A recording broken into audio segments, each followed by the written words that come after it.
Pois bem, vamos agora ao item 12, desculpa, o item 11 do nosso material didático, na página 91, Pedro de Alexandria. Bom,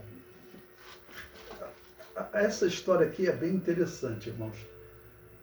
No ano 303, quando começar a perseguição, já estava havendo, né? Mas agora vai a perseguição ficar ainda mais feroz, né? O que vai acontecer? Os pastores fiéis, eles vão fugir. Porque se você ficasse, né? Iria confessar, iria morrer. Então eles fugiam. Então o caso de Pedro de Alexandria é interessante, porque esse homem ele fez o seguinte, ele fugiu. E aí a igreja dele também, os cristãos fiéis, falaram, vamos fugir, irmãos. O que acontece? Um daqueles traditores, lápis, né, que aceita adorar o demônio para morrer, durante a perseguição, para não morrer, né? Durante a perseguição ele está vivendo normalmente nas cidades. E ele ouve falar que tem uma igreja que está vazia, que o pastor fugiu. O que ele faz? Ele assume o púlpito da igreja. Ou seja, ele toma a igreja do pastor, como quem diz, fugiu é covarde. Só que esse homem que ficou é sabido que ele é um traditore. Ele é daqueles grupos que aceitava adorar o demônio para não morrer. Que situação difícil, né? Mas para você ser fiel, você podia ser prejudicado até pelos infiéis, que no caso, como esse exemplo, vai tomar a igreja por um determinado tempo até Pedro voltar e retomar a igreja, né? Bom, ainda no ano 303 da era cristã, com a perseguição de Diocleciano, Pedro fugiu para não ser martirizado. Lembre-se que os que fugiam, normalmente eles eram acusados pelos que ficavam. Só que os que ficavam, que sobreviveram, que acusaram, normalmente tinham adorado o demônio. Eles tinham que acusar o outro de alguma coisa, né? Então acusar, você é covarde, não pode me chamar de traditor, porque você é covarde, você fugiu, somos todos pecadores, mas é diferente. Tudo bem que somos pecadores, mas o homem que preferiu viver a perseguição no geral vai durar 10 anos, tá bom? Mas a perseguição vai diminuindo e muitas pessoas vão começar a voltar para as cidades, ok? Aquele que fugiu, eu não chamo isso de pecado, não, porque o próprio Jesus Cristo disse, fugireis de cidade em cidade. Então a fuga era normal. Se você tem a oportunidade de ir para um local afastado, onde você e a sua igreja vão continuar cultuando, montando, ele foi para as montanhas porque a perseguição do Império Romano estava forte. Ele foi para as montanhas e a Igreja Católica e protestantes até hoje acusam ele, porque ele foi para uma montanha, região afastada, com os seus membros, lá começaram a viver, e ele chamou aquela região de Nova Jerusalém. E isso é criticado, porque ele também interpretava que Jesus estava às portas. Isso é natural, isso é natural. Na história da igreja, todos os cristãos interpretaram assim. O apóstolo Paulo, na sua segunda carta aos Tessalonicenses, no capítulo 2, ele começa dizendo, né, que para eles não serem enganados como se o dia de Cristo estivesse já perto. Porque muitos pregavam que Jesus estava às portas. O apóstolo Paulo diz não. Tá bom? Ainda vai demorar. Mas esse pensamento na história da igreja, todos interpretaram. Hoje nós temos muitos motivos para acreditar que Jesus está às portas. O principal deles, o retorno de Israel, essas guerras de Israel, o ódio contra Israel. Vocês vejam, Israel ainda tem cerca de 130 civis. Esses dias mostraram 4 mulheres lá quebradas, irmãos, que os muçulmanos capturaram elas e elas todas machucadas. Eu não vi nenhum movimento das feministas do PT. Quando aparece um caso de uma mulher, alguma coisa, falavam até do Bolsonaro, né, tal, eu não vi nenhuma manifestação do PT chamando esse grupo de violento, de terrorista, né, Nada. Isso foi essa semana que o próprio Hamas resolveu mostrar alguns vídeos para afrontar Israel, né? E mostrou de mulheres presas, e Israel, essa semana, recuperou o corpo de um brasileiro. E quando o Hamas atacou, tinha notícia que brasileiros foram capturados, mas lá no Congresso Nacional, os petistas celebraram, festejaram. É uma coisa inacreditável. Então, esse ódio contra Israel, isso é um ódio espiritual, irmãos. Isso é um sinal do fim para nós. Ok? O comentário prossegue. Então, ele fugiu para não ser martirizado. Um dos bispos Lápis, que não fugiu, aceitou adorar o demônio, né? Chamado Melécio de Licópolis, se apossou da igreja pastoreada por Pedro de Alexandria. Ao fim da perseguição, Pedro retornou e encontrou seu púlpito ocupado por Melécio, mas o retomou com o argumento de que um Lápis, que havia sacrificado ao demônio e entregue os livros sagrados para serem queimados, não poderia pastorear após ter negado a fé. Irmãos, a perseguição de Diocleciano, eles assumiram como necessária a destruição dos livros sagrados. Porque eles falavam, essa religião tem que acabar porque eles não reconhecem os nossos deuses. Eles prejudicam o império, porque os deuses abandonaram Roma e Roma está perdendo guerras. Não? Então, eles chegaram a essa conclusão, tem que destruir as escrituras sagradas. Tanto que nós veremos que durante essa perseguição, nós temos exatamente sinais de cristãos pastores que começam a fazer um trabalho especial de proteção dos livros, inclusive de definir quais são os livros canônicos. Tá bom? Estamos no ano 303, no ano 325 a Igreja Católica já corrompe e bota os livros apócrifos. Né? O comentário prossegue.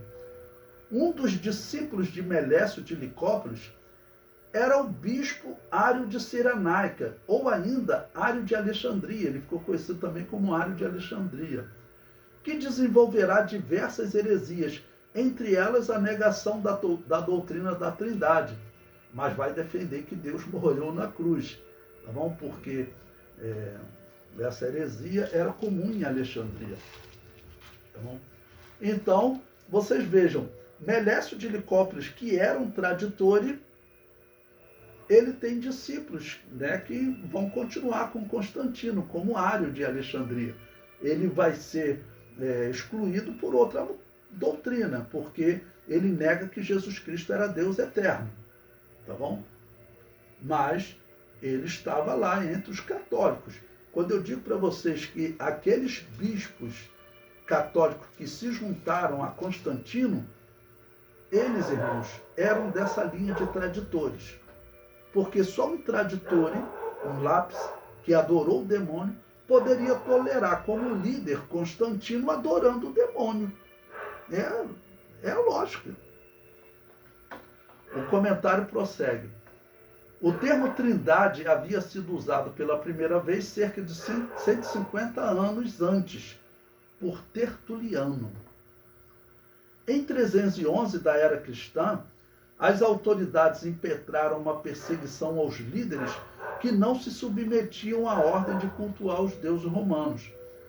O bispo Ário denunciou Pedro de Alexandria. O bispo que adorou o demônio para não morrer denunciou aquele que não se prostrava diante dos deuses. As autoridades ameaçaram prender todos os liderados e Pedro decidiu se entregar. Eu coloquei aí as palavras de Pedro de Alexandria. Ele disse, vá até os tribunos que procuram me matar e diga-lhes, cesse toda a ansiedade. Eis, estou pronto e disposto por minha própria vontade para me entregar a eles. Ou seja, ele escapou, aconteceu parecido com o que havia acontecido com Cipriano de Cartago, que fugiu numa primeira perseguição, na perseguição de Décio, ele conseguiu fugir, mas depois acabou preso e morto, não negou a fé. Agora você veja, o próprio Ario já acusou esse Pedro, tá bom? Pedro foi capturado e decapitado em 311 da era cristã, graças à denúncia do bispo Ario. Existe uma obra intitulada Atos de Pedro de Alexandria, mas é considerada uma fraude. Então, se vocês pesquisarem, eu não vou utilizar essa obra, né, porque os próprios historiadores consideram ela uma fraude. Teria sido produzida pela Igreja Católica para defender o culto a relíquias de cristãos martirizados. O período que antecedeu a perseguição de Diocleciano foi marcado por aproximadamente 50 anos de paz. Alguns colocam 30 anos. Na verdade, nunca houve paz total. Praticamente seria bom colocar aspas aqui nessa paz, né? Tá bom? Então, 50 anos de paz. Quando a igreja se desenvolveu, e infelizmente, algumas igrejas se destacaram pela riqueza e pela corrupção, tá bom? Veja o que esse historiador que eu cito aí para vocês, Andreas Miller, na sua obra A História da Igreja, do século I ao século X, é uma obra interessante. Ele diz: igrejas tinham surgido na maioria das cidades do Império, e com uma certa demonstração de esplendor arquitetural. Vestimentas e utensílios sagrados de prata e ouro começaram a ser usados. Convertidos eram reunidos de todas as classes da sociedade.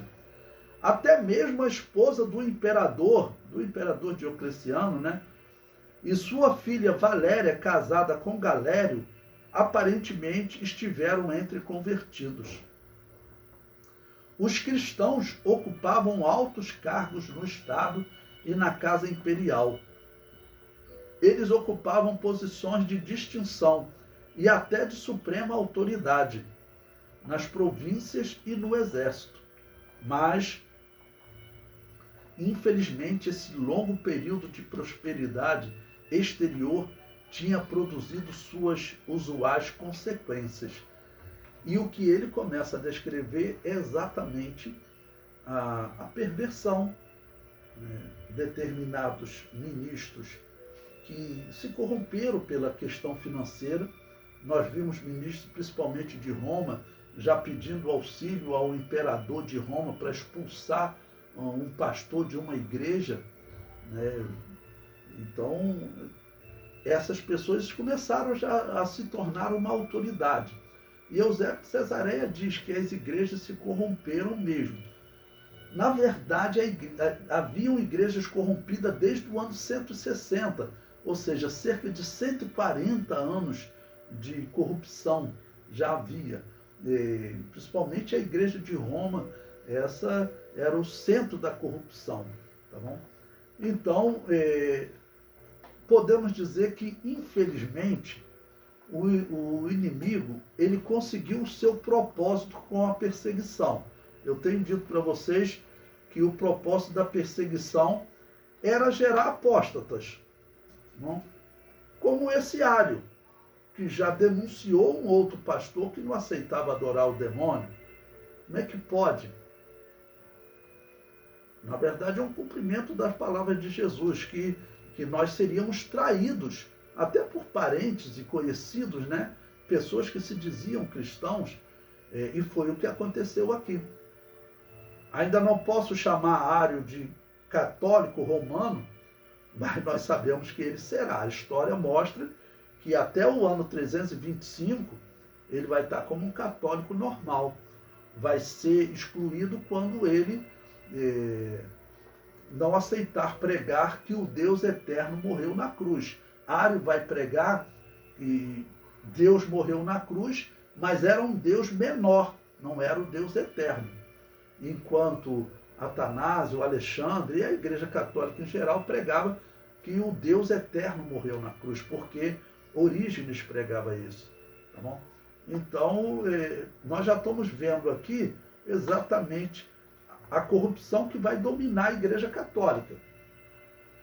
e corrupção que nos dias atuais está atraindo a verdadeira igreja de Deus, né?